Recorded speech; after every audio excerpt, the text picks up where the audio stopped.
नमस्कार, मैं हूं आपके साथ अभिषेक कुंडी। दूसरे चरण का मतदान खत्म हो चुका है और दूसरे चरण में भी बीजेपी के पसीने छूट रहे हैं। इसके साथ ही साथ कांग्रेस और विपक्ष अपने रंग में आने लगा है और बीजेपी बैकफुट पर है और इसका कारण है जनता में उत्साह कम होना और राहुल गांधी ने मोदी को चोंबू पार्टी करा दिया है। क्या कुछ है पूरा मामला, इस रिपोर्ट में देखिए।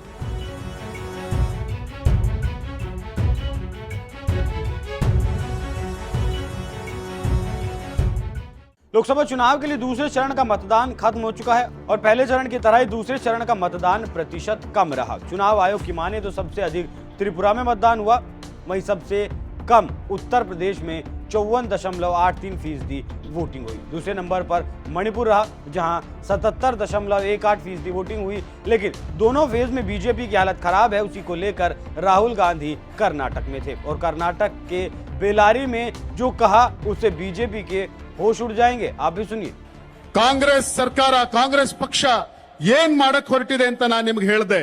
अब मैं आपको दिखाने जा रहा हूं बीजेपी क्या करने जा रही है। ಈಗ ನಾನು ನಿಮಗೆ ಹೇಳಲಿಕ್ಕೆ ಹೊರಟಿದ್ದೀನಿ ಬಿಜೆಪಿ ಏನ್ ಮಾಡಕ್ ಹೊರಟಿದೆ ಅಂತ। भारतीय चंबू पार्टी भारतीय चंबू पार्टी नरेंद्र मोदी जी की पार्टी। ಭಾರತೀಯ ಚೊಂಬು ಪಾರ್ಟಿ ನರೇಂದ್ರ ಮೋದಿ ಅವರದ್ದು ಚೊಂಬು ಪಾರ್ಟಿ ನಿಮಗೆ ಚೊಂಬು ಕೊಟ್ಟಿದ್ದಾರೆ। खाली खाली चंबू, ಖಾಲಿ ಚೊಂಬು ಕೊಟ್ಟಿದ್ದಾರೆ ನಿಮಗೆ। कर्नाटक का 100 रुपए देता है हिंदुस्तान को, आपको 13 रुपए वापस मिलते हैं। ಕರ್ನಾಟಕ ದೇಶಕ್ಕೆ 100 ರೂಪಾಯಿ ಕೊಟ್ರೆ ನಮಗೆ ವಾಪಸ್ ಬರೀ 13 ರೂಪಾಯಿ ಸಿಗ್ತಾ ಇದೆ ನಿಮಗೆ। ड्राउट रिलीफ के लिए आपको 18,000 करोड़ रुपए देना था, खाली चंबू दिया। ಬರ ಪರಿಹಾರಕ್ಕೋಸ್ಕರ ನಿಮಗೆ 18,000 ಕೋಟಿ ಕೊಡಬೇಕಾಗಿತ್ತು, ಆದ್ರೆ ಅವರು ಕೊಟ್ಟಿದ್ದು ಖಾಲಿ ಚೊಂಬು। फाइनेंस कमीशन 60,000 करोड़ रुपए नहीं दिए। ಫೈನಾನ್ಸ್ ಕಮಿಷನ್ 7,000 ಕೋಟಿ ಕೊಡಲಿಲ್ಲ, सिर्फ खाली चंबू। भारतीय चंबू पार्टी ನಿಮಗೆ ಕೊಟ್ಟಿದ್ದು ಖಾಲಿ ಚೊಂಬು, ಅದು ಭಾರತೀಯ ಚೊಂಬು ಪಾರ್ಟಿ। तो भाइयों और बहनों, कांग्रेस पार्टी का पूरा समर्थन कीजिए। ಸಹೋದರ ಸಹೋದರಿಯರೇ, ಹೀಗಾಗಿ ನಾನು ನಿಮ್ಮನ್ನು ಕೇಳ್ಕೊತಾ ಇದ್ದೀನಿ, ಕಾಂಗ್ರೆಸ್ ಪಾರ್ಟಿಗೆ ಶಕ್ತಿ ಕೊಡಿ। और आखिरी बात मैं बेल्लारी को कहना चाहता हूं, ನಾನು ಮತ್ತೆ ಬಳ್ಳಾರಿಯ ಜನತೆನ ಕೇಳಬೇಕು ಅಂತ ಬಯಸ್ತೀನಿ। मैं यहां आया था चुनाव में, मैंने आपसे कहा था कि हम 5 गारंटी देंगे, वो हमने पूरी कर दी। ನಾನ್ ಮುಂಚೆ ಬಂದಿದ್ದಾಗ ನಿಮ್ಮ ಮುಂದೆ ನಿಂತು ನಾವು 5 ಗ್ಯಾರಂಟಿ ಕೊಡ್ತೀವಿ ಅನ್ನೋ ಭರವಸೆಯನ್ನು ಕೊಟ್ಟಿದ್ದೆ, ಆ ಗ್ಯಾರಂಟಿಯನ್ನ ನಿಮಗೆ ಪೂರ್ಣ ಮಾಡಿದ್ದೇವೆ। मैं जो कहता हूं मैं करके दिखा देता हूं। ನಾನ್ ಏನ್ ಹೇಳ್ತೀನಿ ಅದನ್ನ ಮಾಡೇ ಮಾಡ್ತೀನಿ। मैंने बेल्लारी से एक और वायदा किया था। ನಾನ್ ಬಳ್ಳಾರಿಯಲ್ಲಿ ನಿಮ್ಗೆ ಇನ್ನೊಂದು ಮಾತು ಕೊಟ್ಟಿದ್ದೆ। मैंने कहा था कि बेल्लारी को दुनिया का जीन्स कैपिटल बनाया जाएगा। ನಾನ್ ಹೇಳಿದ್ದೆ ಬಳ್ಳಾರಿಯನ್ನ ಇಡೀ ಭೂಮಿಯ ಜೀನ್ಸ್ ಕ್ಯಾಪಿಟಲ್ ಮಾಡ್ತೀನಿ ಎನ್ನುವ ಮಾತು ಕೊಟ್ಟಿದ್ದೆ। और ये वायदा हम पूरा करके आपको दिखाने वाले हैं। तो सुन लिया आपने क्या कह रहे हैं राहुल गांधी और कैसे बीजेपी पर हमला कर रहे हैं। जानकारों की माने तो राहुल गांधी को यह हौसला 2 चरणों के मतदान से मिला है, जहां पर उनको हौसला मिला और इस हौसले से कांग्रेस को पंख लग गए हैं। इसके साथ ही साथ राहुल गांधी ने कर्नाटक के ही एक दूसरे शहर बीजापुर में नरेंद्र मोदी पर तीखा हमला किया और कहा कि नरेंद्र मोदी वोट के लिए रोने वाले हैं। आप प्रधानमंत्री के भाषण देखते हो, घबराए हुए हैं। ನೀವೇನು ಪ್ರಧಾನಮಂತ್ರಿಗಳ ಮಾತನ್ನು ಕೇಳ್ತಾ ಇದ್ದೀರಿ, ಪ್ರಧಾನಮಂತ್ರಿಗಳು ಇವತ್ತು ಗಾಬರಿಗೊಂಡಿದ್ದಾರಾ? शायद कुछ ही दिनों में स्टेज पे आंसू निकल आए। ಸ್ವಲ್ಪ ದಿನಗಳ ಮೇಲೆ ಅವ್ರು ಏನು ಸ್ಟೇಜ್ ಮೇಲೆ ಬರ್ತಾರೆ, ವೇದಿಕೆ ಮೇಲೆ ಬರ್ತಾರೆ, ಬಹುಶಃ ಅವರಿಗೆ ಕಣ್ಣಲ್ಲಿ ನೀರುಗಳು ಬರ್ತವೆ। 24 घंटा आपका ध्यान इधर उधर करते रहते हैं। 24 ಗಂಟೆಗಳ ಕಾಲ ಇವತ್ತು ದಿವಸ ನಮ್ಮ ಧ್ಯಾನ ಮಾಡುವಂತ ಕೆಲಸ ಆಗ್ತದೆ। कभी पाकिस्तान की बात होगी, कभी चाइना की बात होगी, कभी थाली बजवाएंगे, कभी मोबाइल फोन की लाइट चलवाएंगे। ಕೆಲವೊಮ್ಮೆ ಪಾಕಿಸ್ತಾನಗಳ ಮಾತಾಡ್ತಾರೆ, ಕೆಲವೊಬ್ಬರು ಚೈನಾ ಮಾತಾಡ್ತಾರೆ, ಕೆಲವೊಂದು ವಿವಿಧ ವಿಚಾರಗಳು ಮಾತನಾಡ್ತಾರೆ ಅವರು। हिंदुस्तान में 3-4 बड़े मुद्दे हैं। ಭಾರತ ದೇಶದಲ್ಲಿ 3-4 ದೊಡ್ಡ ದೊಡ್ಡ ಸವಾಲುಗಳು ಸಂಬಂಧಿಸಿದವೆ। गरीबी, बेरोजगारी, महंगाई और भागीदारी। ಇವತ್ತು ಭಾರತ ದೇಶದಲ್ಲಿ ಏನು 4 ದೊಡ್ಡ ಸವಾಲುಗಳಿದಾವೆ, ಸಮಸ್ಯೆಗಳಿದಾವೆ। ಒಂದು ಬಡತನ, ಇನ್ನೊಂದು ನಿರುದ್ಯೋಗ, ಇನ್ನೊಂದು ಬೆಲೆ ಏರಿಕೆ।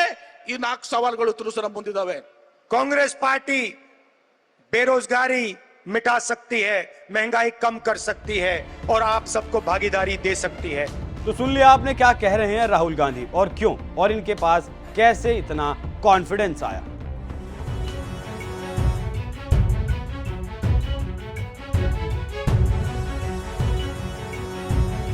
जानकारों की माने तो ये राहुल गांधी का कॉन्फिडेंस बोल रहा है, जबकि मोदी अपनी ही सरकार के 10 साल के काम गिनाने के बजाय हिंदू मुसलमान कर रहे हैं ताकि ध्रुवीकरण हो और बीजेपी को फायदा हो। लेकिन जनता का मूड इस बार बदला हुआ है और जनता नरेंद्र मोदी से हिंदू मुसलमान के बजाय अर्थव्यवस्था, महंगाई, बेरोजगारी, अग्निवीर पर सवाल पूछ रही है। मोदी को सूझ ही नहीं रहा कि वो करें तो क्या करें। तभी तो राजस्थान में जाते हैं तो कहते हैं कि मंगलसूत्र मुसलमानों को दे दिया जाएगा, और अमरोहा जाते हैं तो कहते हैं मोहम्मद शामी हमारे भाई हैं और विकास हो रहा है। ऐसे में कंफ्यूजन ये है कि मुसलमानों को एक तरफ गाली दे रहे हैं तो दूसरी तरफ कह रहे हैं कि हमारे शासनकाल में मुसलमानों के लिए काफी काम हुए हैं। हम मोदी का एक इसी तरह के भाषण आपको और सुनवाते हैं, इससे आप समझ सकते हैं कि कितना मोदी घबराए हुए हैं और काम के बजाय हिंदू मुसलमान अब वो कर रहे हैं।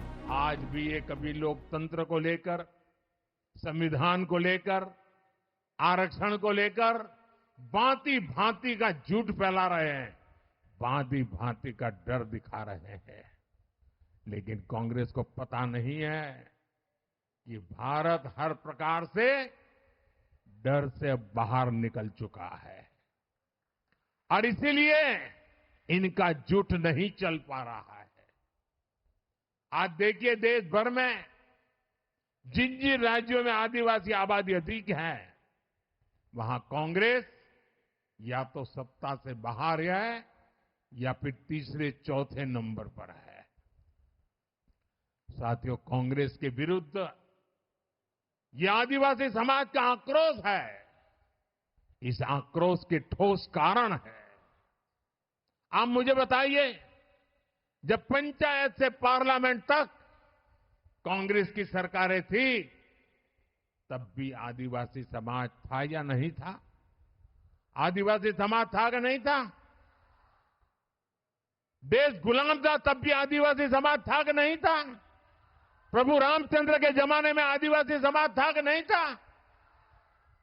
लेकिन उनको तो कभी आदिवासियों के कल्याण के लिए कोई मंत्री, मिनिस्ट्री बनाने का मन नहीं कर गया, बजट बनाने का मन नहीं कर गया। ये अटल जी की सरकार आई तब पहली बार आदिवासियों के लिए अलग मंत्रालय बना, अलग बजट बना। करोड़ों आदिवासी बेटे बेटियों में से कांग्रेस को 60 वर्षों में एक भी ऐसा नहीं मिला जो देश का राष्ट्रपति बन सके। क्या आदिवासी समाज में क्षमता नहीं थी क्या?